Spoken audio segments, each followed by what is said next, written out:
indiferente, né? Já que eu coloquei para gravar, vamos começar então. A aula de hoje é uma aula que vamos falar um pouquinho sobre a oclusão, tá, gente?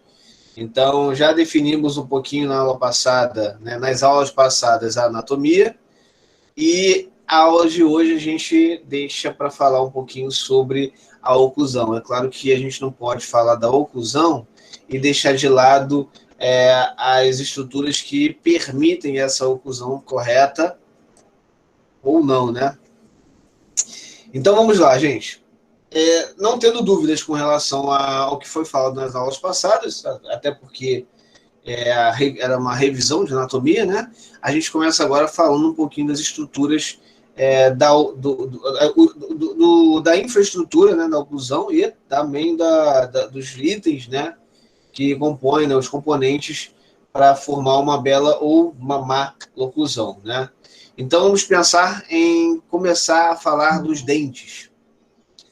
Então, não que vocês não saibam, pelo contrário, vocês sabem, né, que os dentes eles são estruturas mais rígidas, né, formam uma grande concentração de cálcio, fósforo, magnésio, assim como o osso de forma geral, apresentando uma condição esmaltada. E, assim como toda estrutura viva, ela vai precisar de vascularização, vai precisar de inervação, e isso vai ser conferido através de raízes, né, que permitem essa nutrição.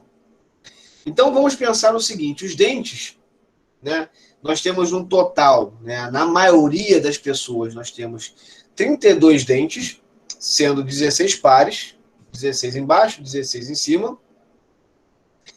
E nós temos aí divisões, né, a começar pelos da frente, né, que são 4 frontais superiores e 4 frontais inferiores, totalizando 8, também chamados de incisivos, ok? Nós temos aí um total de 4 caninos, 2 em cima, logo após, né, logo mais atrás em relação aos incisivos, e nós temos os pré-molares, que são 4 em cima e 4 embaixo. Eles precedem os últimos dentes, que totalizam aí 6 ao todo, incluindo os sisos, tá? Superiormente e inferiormente, totalizando então 12 molares. Por que eu falei um pouquinho sobre esses ossos, né, desses dentes, propriamente dito?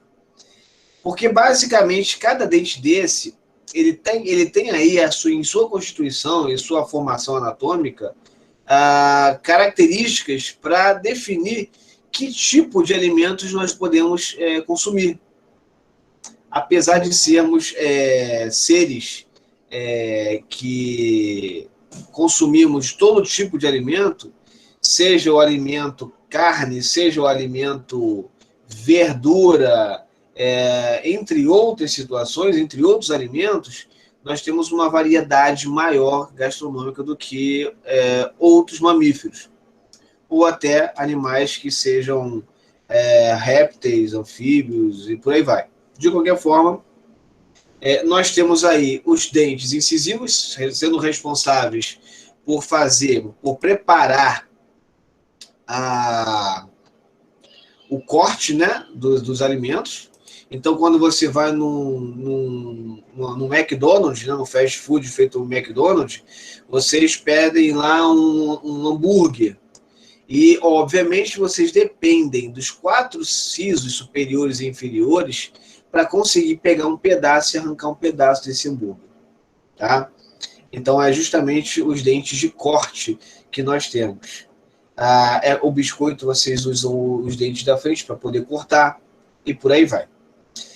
Já os caninos, que não são nem são tão desenvolvidos no nosso aparelho estomatognático, obviamente, em razão do desenvolvimento do ser humano dos tempos mais primitivos para cá, nossos caninos eles perderam a sua capacidade de rasgar a partir do momento em que ficamos mais sociais, né? Ficamos mais civilizados. não precisando pegar pedaços de carne cru e puxando e rasgando com o dente, como fazem os animais carnívoros até hoje. O cachorro, né, os felinos, de forma geral. Então, os caninos da gente eles não são tão úteis a ponto de serem necessários e formados. Alguns apresentam, sim, caninos bem pontudos. Outros apresentam caninos que apresentam características bem parecidas com os incisivos, né? Oferecendo apenas uma lâmina, né? Apenas uma pequena lâmina de corte. Os pré-molares, eles têm uma característica interessante, que eles, além de terem as mesmas funções dos molares, eles conseguem fazer cortes e separar os alimentos também, se necessário, junto com os incisivos. Tá? Então, observe que os pré-molares eles têm duas lâminas, né? Em sua maioria apresentam duas lâminas, duas pontas. E os molares podendo apresentar de 3 a 4 pontas, ou 3 a 4 lâminas. Esses molares eles têm uma característica de triturar, né? Você, quando vai comer alguma coisa com um pedaço de carne ou algum alimento, alguma verdura, para que ele possa ser transformado em bolo alimentar, é necessário que ele seja processado na nossa boca. E isso vai acontecer através dos molares, um contra o outro, formando como se fosse um pilão, né? Então, os molares, além de bater e cisalharem, eles permitem, dessa forma, um processamento mais adequado do bolo alimentar em direção aos aparelhos mais inferiores do aparelho digestório. Lembrando que a boca também faz parte do sistema digestório, assim como também faz parte do sistema respiratório, já que ele faz parte de alguns sistemas. Então, só lembrando que o aparelho estomatognático ele é responsável pela fusão, pelo menos na região da boca, dos sistemas respiratórios, sistema musculoesquelético da fonação e o sistema digestório. Então, seguindo mais à frente aqui, colocando em ordem das arcadas superiores e da arcada superior e inferior, nós temos aqui os 4 incisivos, o canino, os pré-molares e os 3 molares. Lembrando que os últimos molares, quando existem, eles são os sisos, tá? Considerando 32 dentes no total. Se a pessoa só tiver 28 dentes em total, esquece que esses sisos eles não existem, tá? As pessoas, né, que apresentam apenas 28 dentes não têm os 4 molares, os últimos 4 molares. Não tem os 4 sisos. Ok? Deixa eu ver aqui, alguém mandou mensagem para mim? Não, tá tudo certo. Vamos lá. Continuando aqui. Bem, mostrando o dente de forma mais específica, né? Claro que aí um exemplo de dente, mas todos eles vão ter a mesma representatividade relacionada com tecido, né? Com a histologia. Então, o que nós temos aqui, basicamente, cobrindo a parte externa, né? Aquilo que é visível, o dente, nós temos uma parte esmaltada, né? Esse esmalte aqui, ele protege essa região aqui, que nós podemos chamar de cemento, tá legal? Ou a dentina, ok? E, obviamente, evitando que agentes infecciosos e agentes bacterianos penetrem essa região aqui da dentina, fazendo cultura, como é o caso da cárie, né? A cárie, ela é uma afecção que acontece por desgaste do esmalte, alcançando as regiões mais internas do dente, até que alcance a região mais interna do dente, né? A medula do dente, o canal do dente. E aí sim, quando essa parte ela é afetada, você acaba tendo a necessidade de realizar tratamentos de canal e, obviamente, às vezes, até a retirada completa do dente. Bem, o que mais eu posso mostrar para vocês aqui? Falei que, além da vascularização, também nós temos a inervação. Nós conseguimos sentir se o alimento ele é quente ou frio através da inervação que passa aqui, tá?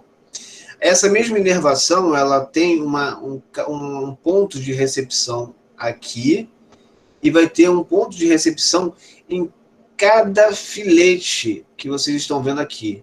Esses filetes são os ligamentos periodontais, tá?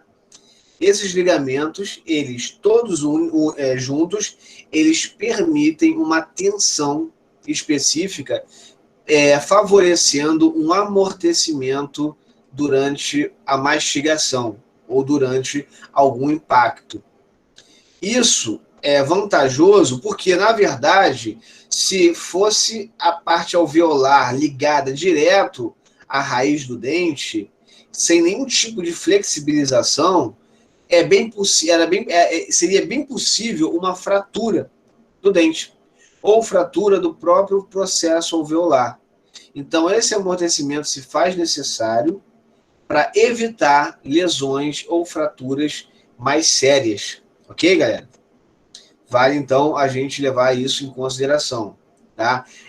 Podemos, então, chamar essa articulação, sim, por que não?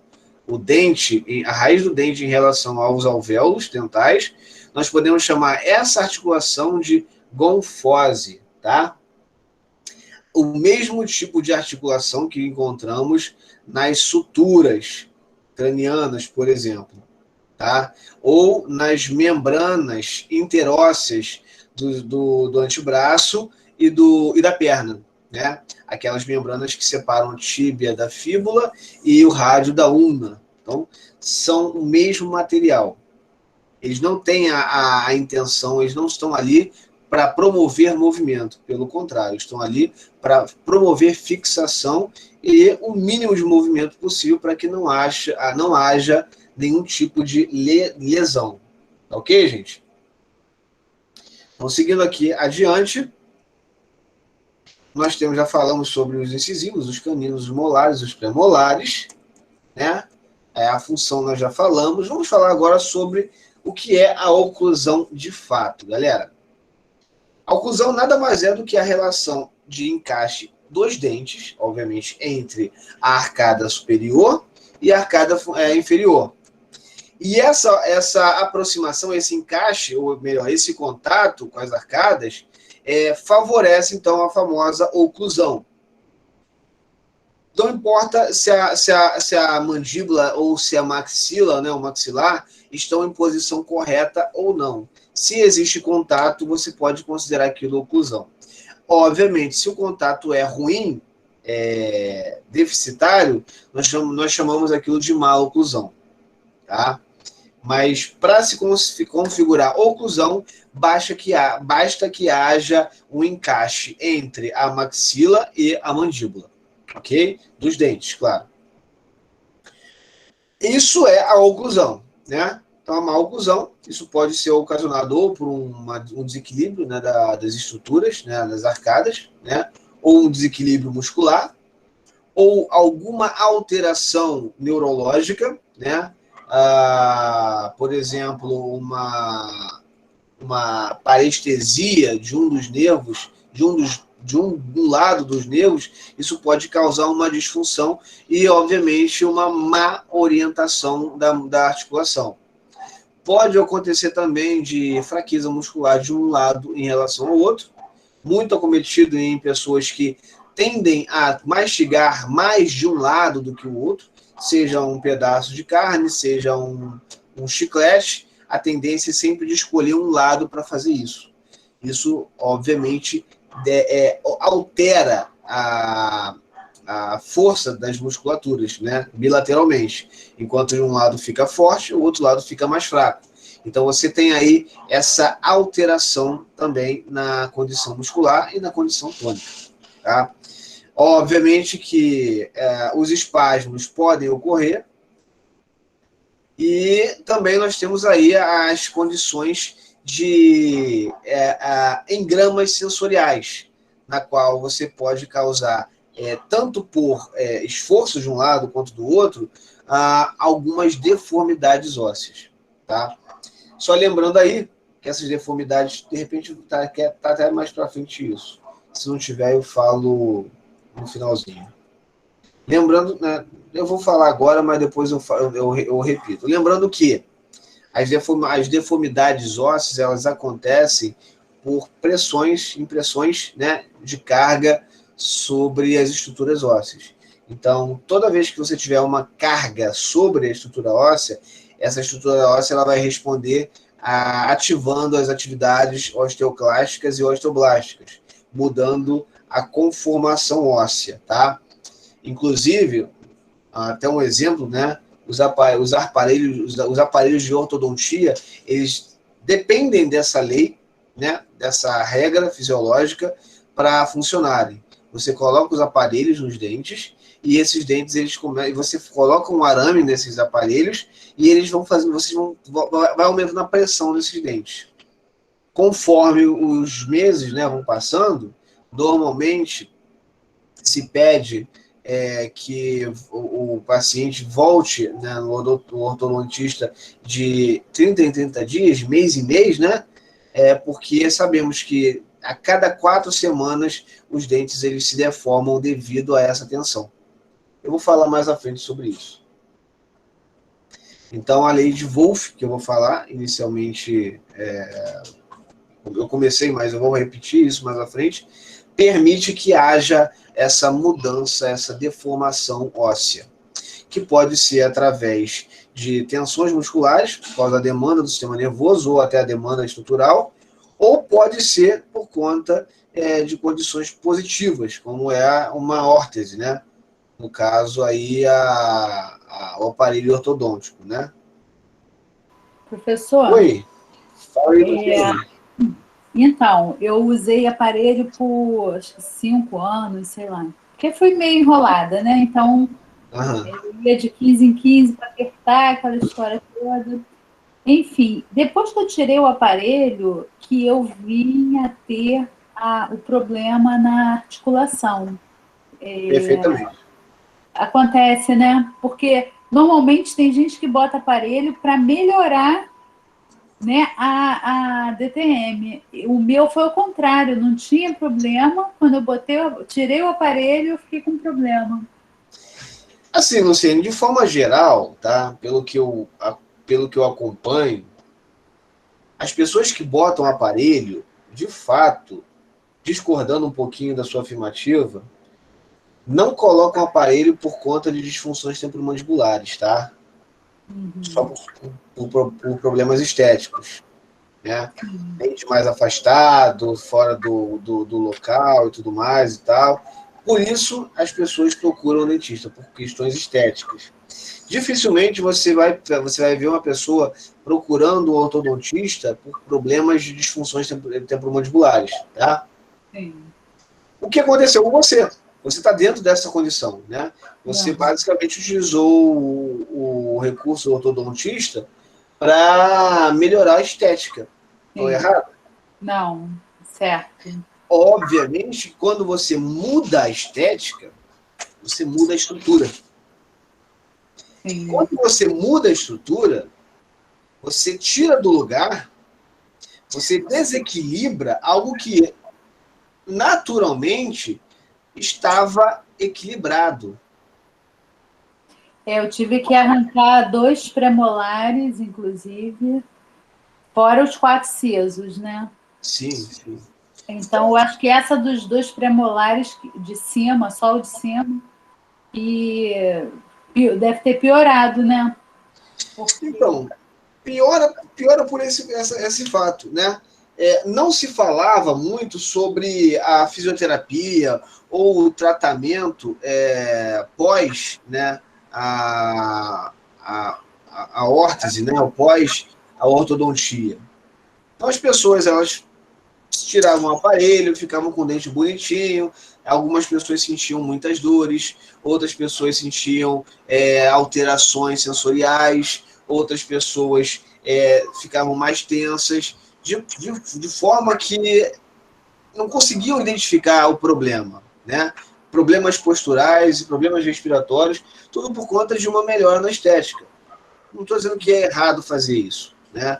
Não estou dizendo que você errou em ter tirado os dentes e organizar. Só que existe a consequência, que é justamente o quê? A desordem estrutural. As musculaturas faziam uma movimentação acostumadas, né, a uma engrama sensorial para os dentes que você tinha. De repente, você resolve tirar os dentes e modificar a arquitetura dos dentes e das arcadas.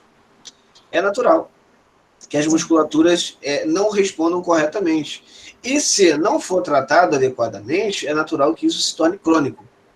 Tá? Que, por via de regra, é o que acontece com os pacientes que tiram o aparelho, né? Eles sofrem dores crônicas e não conseguem resolver o problema de forma facilitada, tá? É claro que isso mudou muito, né? Existia pouca gente trabalhando com DTM na fisioterapia, né?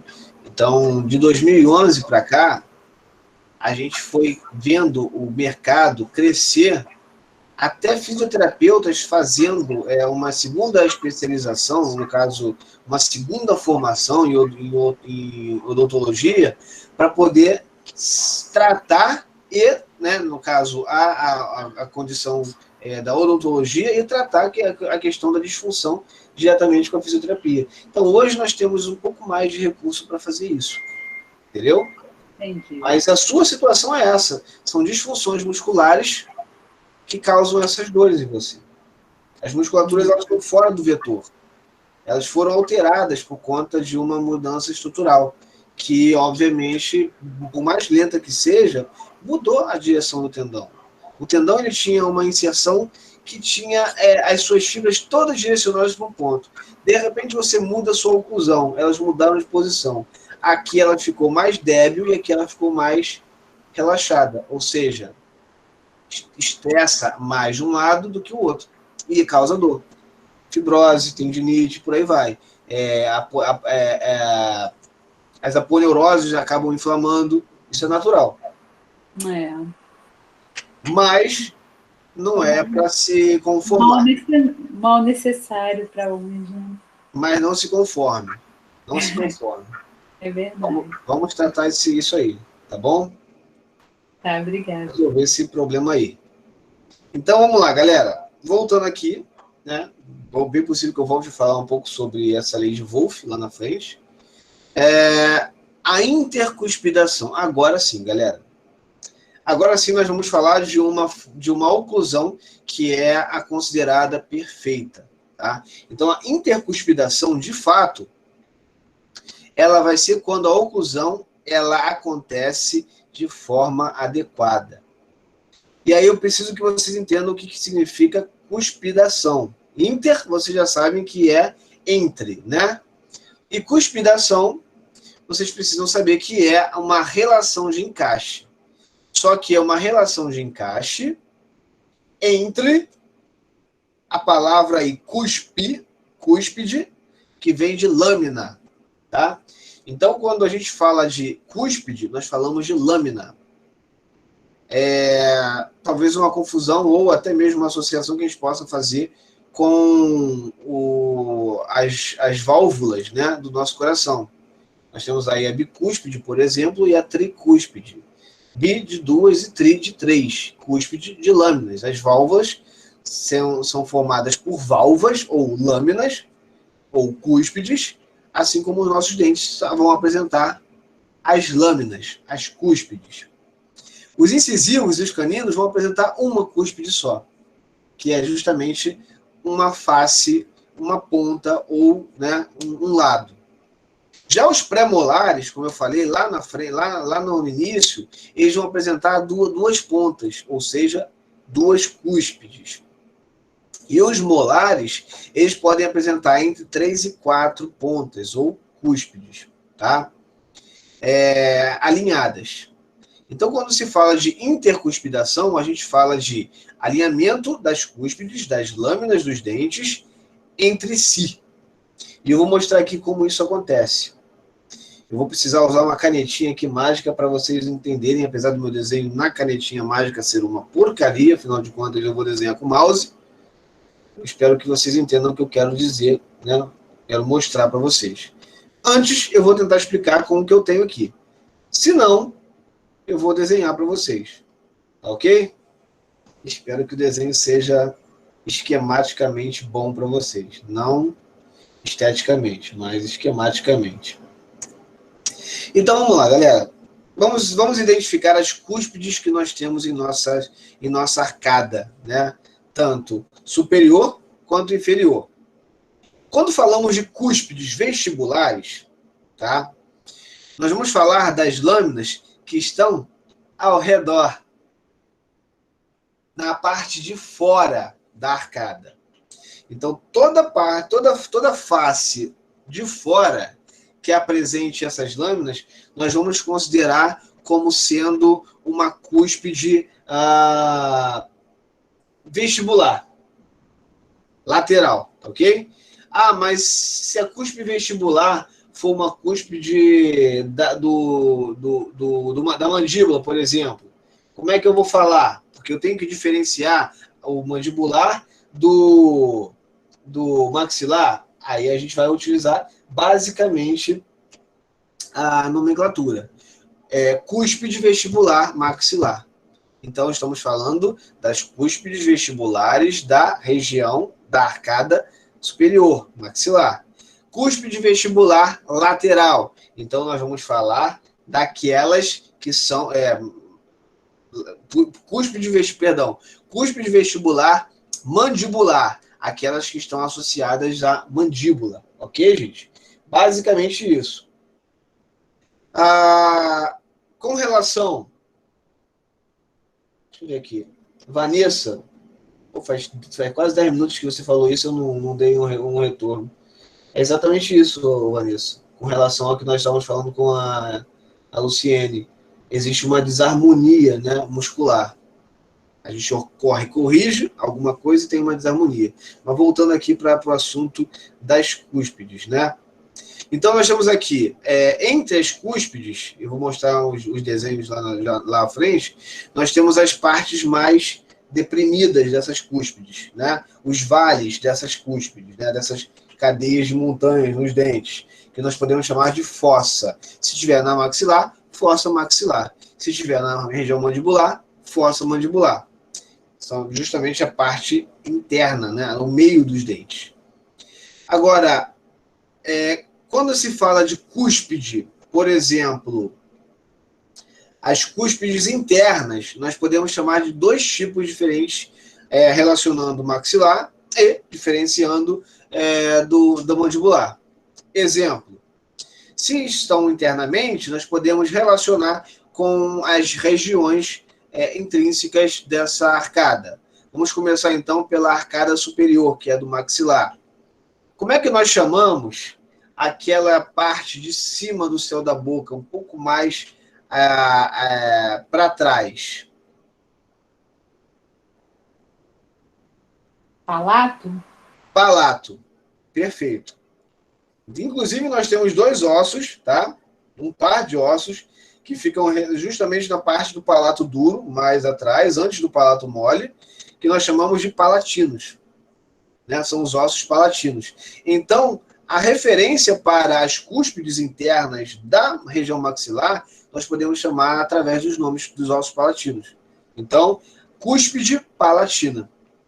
Então, nós já sabemos que a cúspide palatina ela vai estar localizada intrinsecamente e na região maxilar. Porque é só no maxilar que tem palatino. Ok? Só basta você dizer isso, cúspide palatina.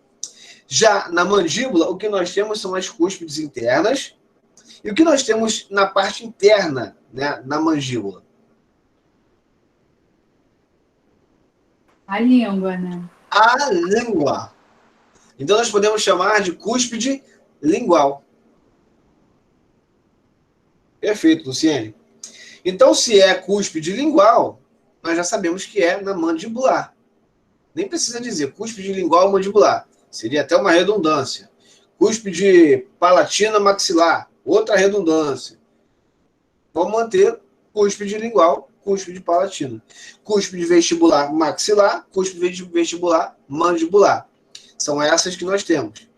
E por que a gente precisa saber desses nomes? Porque na hora de discutirmos a intercuspidação, e aí eu vou tentar mostrar com o esquema que eu tenho aqui, caso não funcione, eu dou a canetada.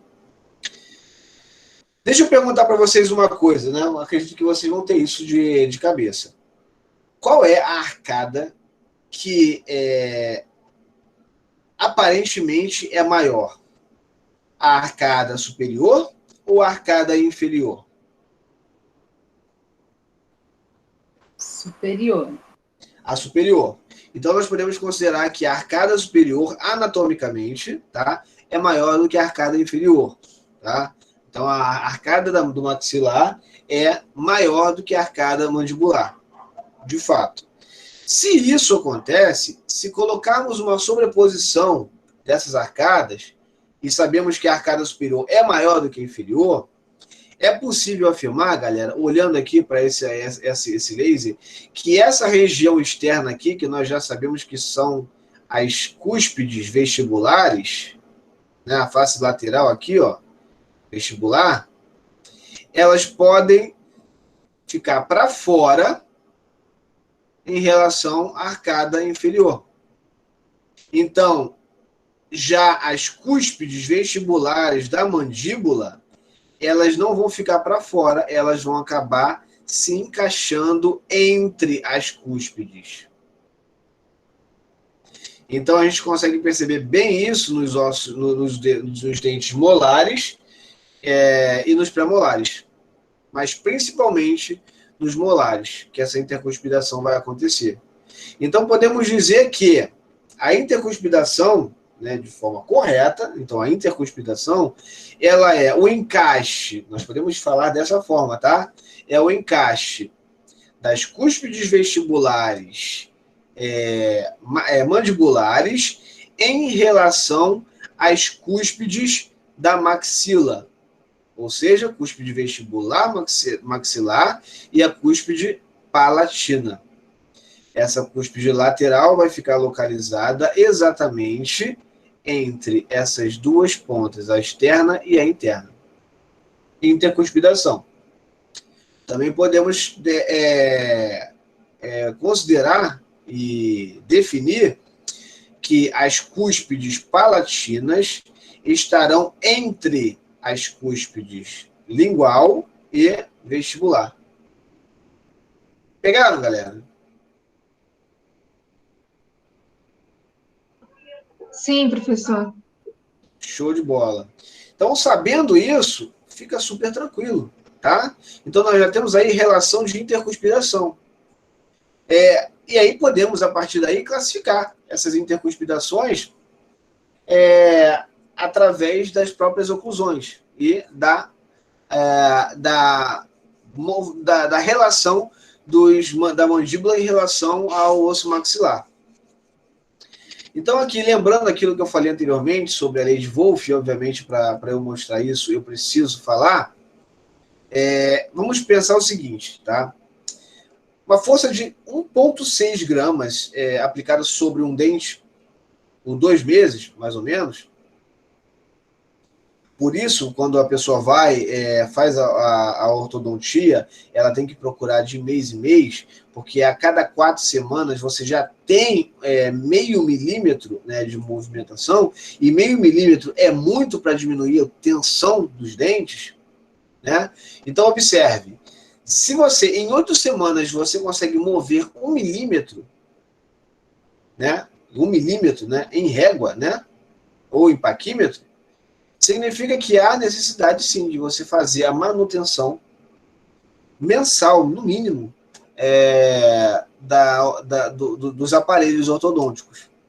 Tá? Ah, mas se são 8 semanas, por que eu não vou de 8 a 8 semanas? Porque depois de um mês, a movimentação de meio milímetro diminui a tensão dos arames que tem entre os aparelhos.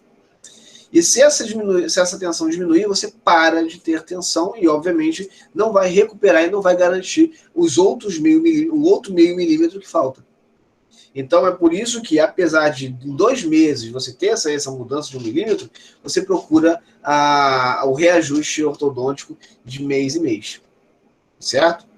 Por isso, tá? Não pensem que o ortodontista está querendo ganhar dinheiro mensalmente com vocês. O fato é que, segundo a lei de Wolff, isso acontece, e é provado que a cada 1,6 gramas de força aplicada sobre um dente por 8 semanas, pode acontecer uma movimentação de 1 milímetro. E essa modificação vai criar ou uma oclusão mais adequada, se for o caso da ortodontia, né? E a mastigação ela passa a melhorar. Mas é claro que a gente vai ter algumas desarmonias musculares, como a Vanessa comentou. Ok? Vamos lá. Seguindo aqui, né? Lembrando aqui, né, o que é a lei de Wolff. Então, assim, se vocês precisarem de uma definição da lei de Wolff, é só vocês lembrarem que, basicamente, a atividade osteoblástica e osteoclástica atuando. Wolff, basicamente, é o nome de um alemão, Julius Wolff, né, um fisiologista que descobriu essa ação, né, nos ossos. Então, você tem aí a deformação óssea através de deposições de cálcio, né, deposições de matriz óssea e reposições de matriz óssea, acontecendo simultaneamente. É como se eu pegasse, por exemplo, deixa eu ver onde é que está a minha câmera, porque eu preciso mostrar isso. Perfeito. É como se eu pegasse aqui uma estrutura, ok? E colocasse uma força sobre ela. Aonde eu estou aplicando a força, obviamente, vai ter uma tensão, na verdade, uma carga de compressão. E aonde não tem a força, vai ter uma carga de tensão. Nessa carga de tensão, vai haver o quê? Uma atividade osteoblástica, um crescimento aqui desse lado. E aqui onde eu estou apertando, vai ter uma diminuição, ou seja, ela vai começar a envergar e entortar. Porque aqui você teve a atividade osteoclástica, perdendo a matriz óssea, e aqui você teve que aumentar a matriz óssea, a atividade osteoblástica. Isso é defendido, né, pelo fisiologista alemão Julius Wolff.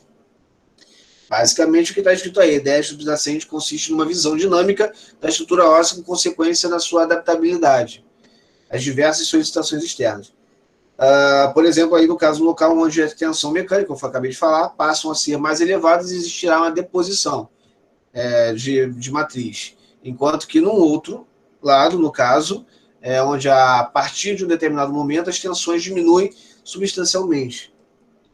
E, obviamente, passará a existir a absorção de matéria óssea. Então, você tem aí deposições de um lado e absorções de outro lado. Ok? Isso é a lei de Wolff. Por isso que os aparelhos ortodônticos eles funcionam, devido às pressões, às tensões colocadas sobre as arcadas. E agora vamos falar sobre as classificações da condição de Engel, tá?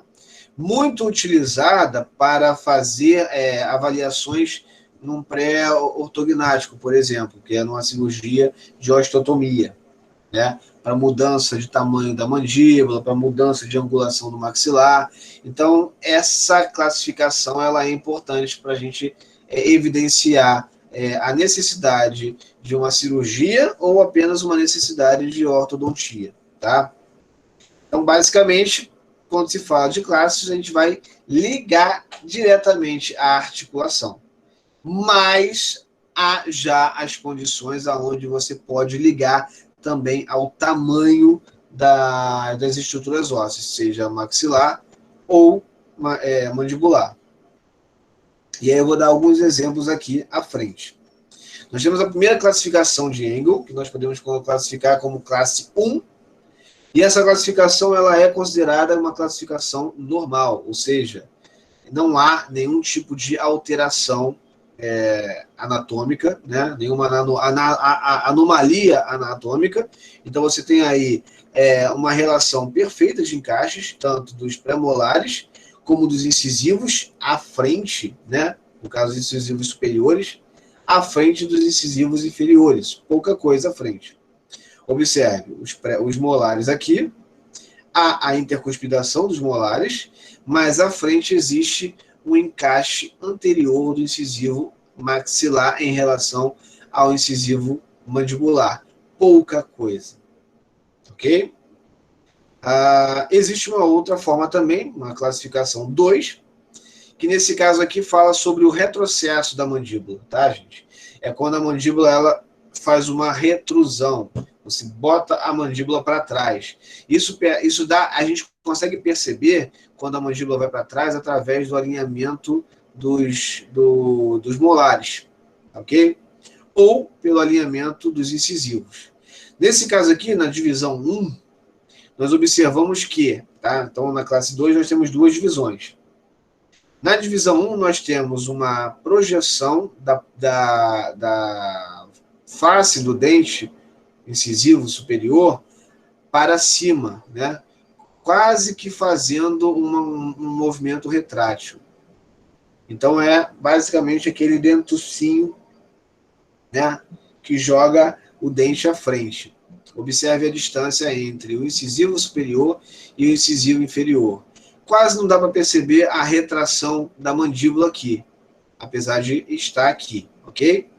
Mas a gente observa que existe uma projeção maior do incisivo, isso na divisão 1, onde os incisivos se projetam para fora. Tá?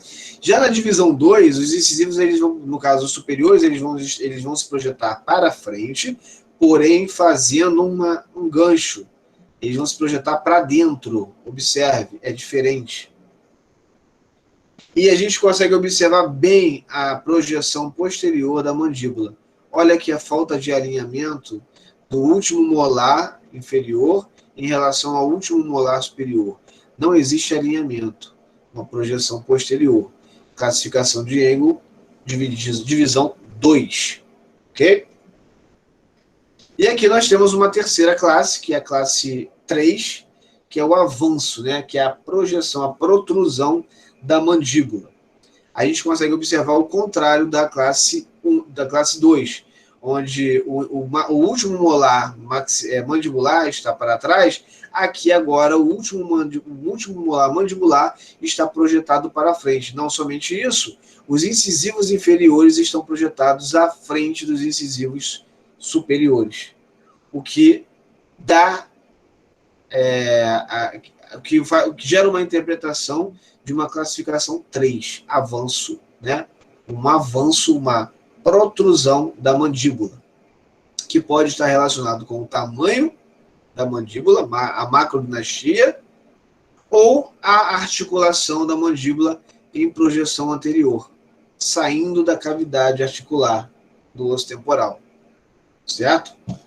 Então agora, não vou nem perguntar se vocês entenderam, porque vocês vão me ajudar a definir quais são os tipos, né, de classificação que nós temos aqui. Então, observe que nós temos aqui 4 imagens, não estão na ordem que eu falei anteriormente, mas vocês vão me ajudar a dizer qual é a classe e, dependendo da classe, se tem divisão ou não. Ok? A começar pela primeira imagem aqui, ó. O que nós temos aqui é uma projeção dos incisivos à frente, ó, retrátil, quase um todo. E os molares para trás. O que nós podemos dizer a respeito dessa formação aqui? Se encaixa na classe 2. Classe 2, Paola. Paola, não precisa me falar isso agora, tá? Mas eu preciso saber, quem concorda com a Paola, que essa seja a classe 2, que divisão? Porque nós sabemos que a classe 2 nós temos 2 divisões. Em qual divisão ela se enquadra melhor? Na primeira divisão ou na segunda divisão?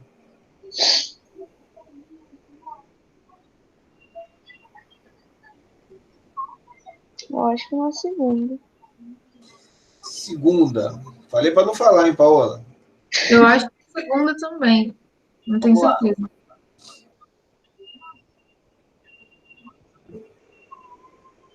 Segunda. A galera tem dito aí segunda. Temos 3 segundos aí. Quem dá diferente ou quem dá mais?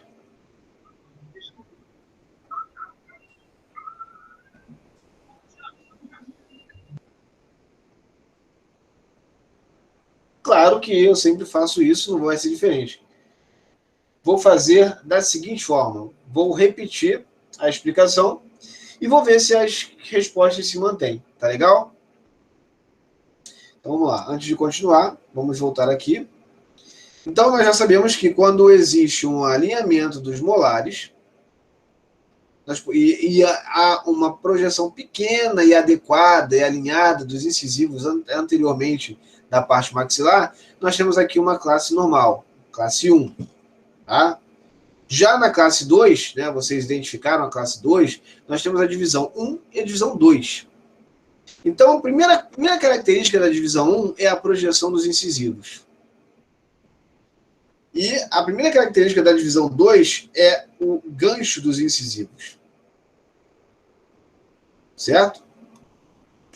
É claro que na divisão 2, a gente observa uma projeção muito mais intensa dos molares para trás. Tá legal? Mas a característica principal é a formação dos incisivos. Se eles vão apontar para frente ou se eles vão apontar para dentro, né? Para fora ou para dentro. Isso é divisão 1 e divisão 2 da classe 2.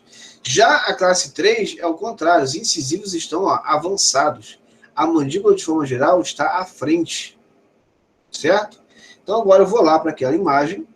Professor, mas antes, deixa eu perguntar. A divisão 1, o molar, ele pode ou não ser para trás? Perfeitamente. Apesar da imagem não mostrar isso, o molar ele pode estar para trás também, na divisão 1. Tá legal, gente? Tá. Perfeito? Então vamos lá. Agora sim. Quero saber se as respostas se mantêm, o que não é problema, ou se foram alteradas, o que também não é um problema. Vamos lá. Então eu vou começar pela Paola, que foi a primeira que falou. Paola, você mantém que aqui seja a classe 2, divisão 2?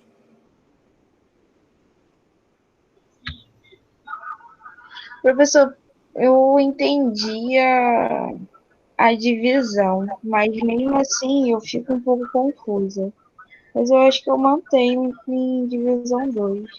Por mais que o dentinho da frente esteja fazendo... Ele tá bem pra frente, né? Entendi. Quem mais falou, além da Paola? Eu voto na 1. Eu voto na classe 2, divisão 1 também. Classe 2, divisão 1, Luciene. Eu vou manter na divisão 2, Carlos. Tá, ok. Então, a Ana Luzia mantém na divisão 2. Karine vai para a divisão 1. Do não sei, foi para a divisão 1. E Carol, depois dessa observação, acho que fico na 1. Classe 2, divisão 1. Carlos. Oi. Porque aqui na divisão 2, né, tá nessa explicação, você coloca assim, a divisão, a mandíbula sofre um recuo, né? Nos dois casos, a mandíbula vai sofrer um recuo, tá? Um recuo, né? Dos Só dois que casos. na divisão 2, né, pela imagem, a divisão 2, o recuo parece ser mais aparente, né? Tá, só vou reforçar o que eu falei anteriormente. Apesar da imagem não mostrar, tá legal? Cadê o tá aqui? Aí, apesar da imagem não mostrar a projeção, o recuo do molar inferior, você pode ter um recuo também aqui, tá bom? Significativo, tá? Pode ter. Isso pode, talvez, deve ter confundido vocês ou não na hora da decisão de divisão 1 ou divisão 2. Mas tanto a primeira divisão quanto a segunda divisão podem apresentar um recuo, tá? Como está sendo mostrado aqui. Legal? Então, observe que esse dente vai para baixo e para dentro, e esse vai para baixo e para fora. Certo? Divisão 1, para baixo e para fora. Divisão 2, para baixo e para dentro. Tá? Isso então aqui é muito importante. Oi? Vou trocar, vou ficar na 1. Beleza. Então, vamos ver agora quem não trocou. Sinaliza para mim aí quem não trocou. Quem mantém a divisão 2. Eu tô na 2. Se tiver errado, você vai me explicar. Então, vamos lá, Paola, vamos lá. É o seguinte. Observe o seguinte, é o que eu falei. Apesar de naquela imagem não aparecer essa projeção aqui, ó, de trás, engasguei com a saliva. Observe que o dente ele não está sendo projetado para dentro. O dente está sendo projetado para fora, para baixo e para fora. Está fazendo quase que uma telha, um telhado. Percebeu? Isso, por si só, já caracteriza uma classificação de angle 2 com divisão 1. Por quê? Porque o dente incisivo ele não está cavando. Ele está se espalhando anteriormente, para fora. Basicamente, está aqui ó, a resposta. O incisivo ele está para fora, como na imagem. Olha aqui o incisivo para fora, apontando para fora.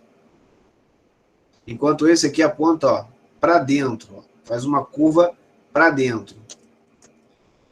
Então, observe aqui que ele está para fora. Tudo bem? Pegou essa? Sim, sim. Eu acho que essas questões de avaliação são esses detalhes, né? Exatamente. Porque se a gente for parar para pensar, né, os dois são semelhantes, né? Exatamente. Só tem esses detalhes para que é o diferencial na hora da avaliação. Com certeza, Ana, com certeza.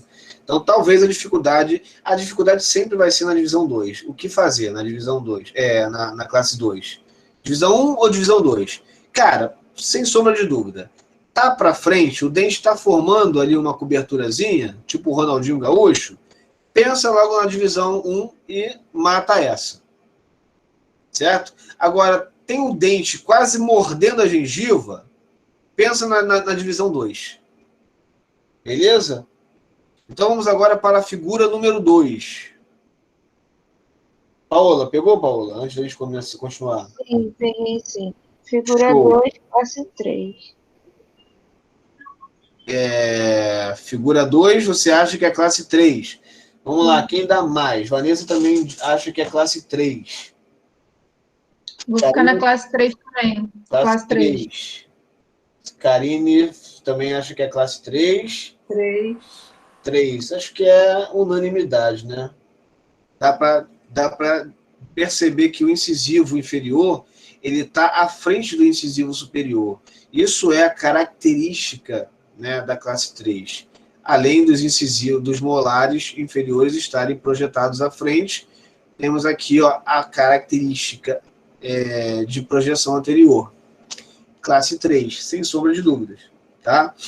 Então, 2 foi fácil. 3. Vamos ver agora o que nós pensamos em relação a 3. Ok? Normal, classe 1. Luciene disse normal. Vanessa também disse normal. Classe 1. Paola disse classe 1, que quer dizer normal. Normal. Ana Luzia disse normal também, classe 1. Quem dá mais ou quem dá diferente? Ana Carolina disse normal, classe 1. Galera, quase unânime, né? Para quem está participando, quase unânime. Na verdade, unânime, né? Para os que participaram. Miriam, classe 1 também. Perfeito. Observe que, apesar de ser mínimo, existe uma projeção para frente, mas para permitir o encaixe dos incisivos inferiores. Os molares, eles não estão desalinhados demasiadamente. Então, nós podemos considerar uma classificação normal. Já a outra figura poderia ser respondido por um descarte, né? Mas vamos pensar aqui, vamos observar a imagem e vamos ver o que vamos pensar. A Karine já se adiantou e já deu a opinião dela em relação a essa daqui. Tá? A Karine lá em cima falou que essa daqui é classe 2, divisão 2. Pergunta que eu faço é: alguém concorda ou alguém acha diferente? Eu também observei isso, né? Classe 2, divisão 2 também, né? Pela questão dos dentes, né? Que você falou que é um dente para dentro, né? Mordendo Quase a gengiva, né? quase a gengiva superior, né? Então, basicamente, acredito que vocês estejam, né, e já tenham entendido essa condição aqui da classificação de Engel, né? Aonde nós temos, no caso aqui na imagem 4, uma projeção dos molares para trás e uma projeção dos incisivos para dentro, quase roendo a gengiva. Basicamente isso. Dentes em garra, dentes em gancho. Isso aí. Boa observação, Vanessa. Basicamente, a aula de hoje era sobre isso. Certo? Então, antes de eu interromper a gravação, pergunto a vocês, ficou alguma dúvida? Alguma dúvida que seja pertinente ficar registrada? Ou não? Professor, eu só queria fazer uma pergunta, porque na hora caiu na internet, Pode e fazer. foi naquela figura. Você pode voltar rapidinho? Antes. Aí, porque. Aí, naquela. Eu não entendi a diferença da face para cúspide vestibular. Então, vamos lá. A face é a parte externa, tá? A cúspide é a ponta do dente. A ponta. Tá? Então, nós temos aqui cúspide de fora e temos aqui cúspide de dentro, além da face, né, que é a parte lateral. Tá. Não, agora eu entendi. Foi? Foi. E aqui, bem no meio, nós temos a fossa. A fossa. Né? Bem aqui no meio, nós temos a fossa. Se você tocar o seu dente, você vai perceber que existe uma depressãozinha. Uhum. Então, cúspide é as pontas. Aí tem dentes com duas, com três e o 3 ou 4, né? Os molares. Tá. Show. O mais importante é que aquelas que estão mais para fora são vestibulares. Sim. As que estão para dentro, se for no maxilar, vai ser palatina. Lingual. Se for lingual. Ok? Ok. Só reforçando. Fora vestibular. Se tiver no maxilar, é vestibular maxilar. Se tiver no mandíbula, é vestibular mandibular. Ok? Show de bola. Mais alguém precisa fazer alguma pergunta? Achei essa pergunta pertinente, tá, Luciene? Pergunta boa. Sobre as classes, né? Classe 1, 2 e 3. E aí você falou da classe 2, que tem a divisão 1 e a divisão 2. Eu queria saber sobre a classe 3. Não tem, né, o quadrinho assim.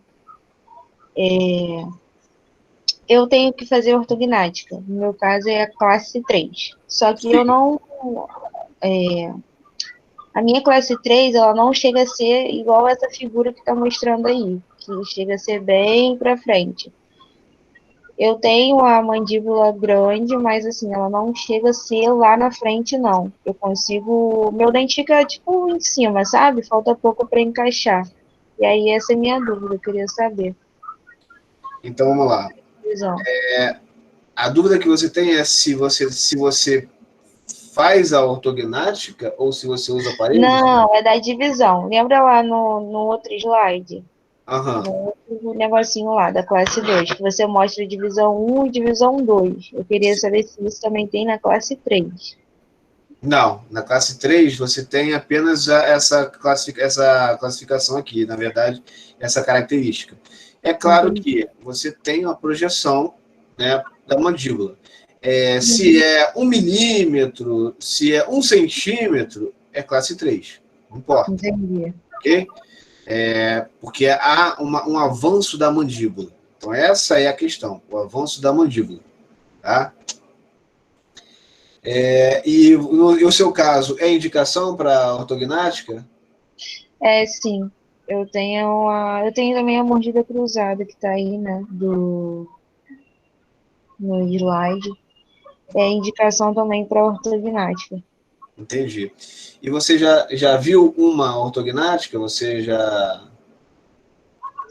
Quando eu arranquei os meus sisos, eu até conversei com o Buco, né? Ele explicou, perguntou se alguém já tinha falado, eu falei que sim. E aí ele me explicou mais ou menos como era. Mas aí tem a questão do plano de saúde, né? Tem que fazer o plano de saúde e tal, para poder conseguir fazer a cirurgia. Porque com o SUS dá para fazer, mas é um pouquinho complicado. De particular, ela é caríssima.